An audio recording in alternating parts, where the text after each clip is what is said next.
کے ساتھ ہی میرے برادر اصغر فخر السادات حضرت علامہ مولانا سید بلال ساجد صاحب سے گزارش کروں گا. یہ آزاد کشمیر کوٹلی سے ان کا تعلق ہے اور یہ بھی بڑے دور سے یہاں پر دین کی تعلیم حاصل کرنے کے لیے تشریف لائے ہیں. اللہ تبارک و تعالیٰ ان کو عالم باعمل بنائے.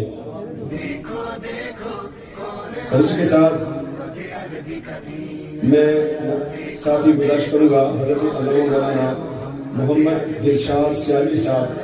یہ جھنگ سے تشریف لائے ہیں اور یہاں پر انہوں نے الحمدللہ دن رات سخت کر کے دین کا علم حاصل کیا ہے.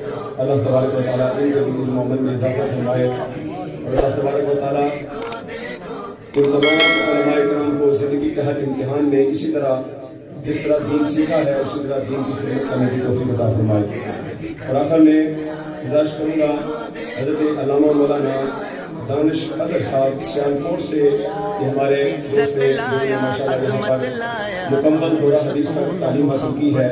یہ تمام نوجوان الحمدللہ اس استاذی حضرت علامہ مولانا مفتی اسرار احمد عباسی صاحب انہوں نے الحمدللہ ان کو دورہ حدیث پڑھایا ہے. اللہ تبارک و تعالیٰ ہمارے اس ادارہ کو دن دگنی رات چگنی ترقی عطا فرمائے. اور آپ کو پچھلے سال بھی میں نے عرض کیا تھا کہ یہ وہ ادارہ ہے الحمدللہ قبلہ امیر المجاہدین علامہ حافظ خادم حسین رضوی صاحب نے اس ادارے کی پہلی اینٹ رکھی تھی, بنیاد رکھی تھی. اور الحمدللہ دنیا کے اندر بے شمار ادارے ہوں گے لیکن یہ بھی گھڑی شریف والوں کے لیے فخر ہے کہ یہ وہ ادارہ ہے جس کی بنیاد امیر المجاہدین نے رکھی ہوئی ہے. اور انشاءاللہ تا قیام قیامت قبلہ امیر المجاہدین کا خیر بھی جاری رہے گا.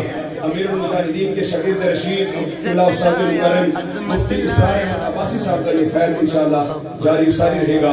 حضرت وقار ان تمام علماء کے لیے آپ دعا کریں اللہ تبارک و تعالیٰ ان سب کو عالم باعمل بنائے.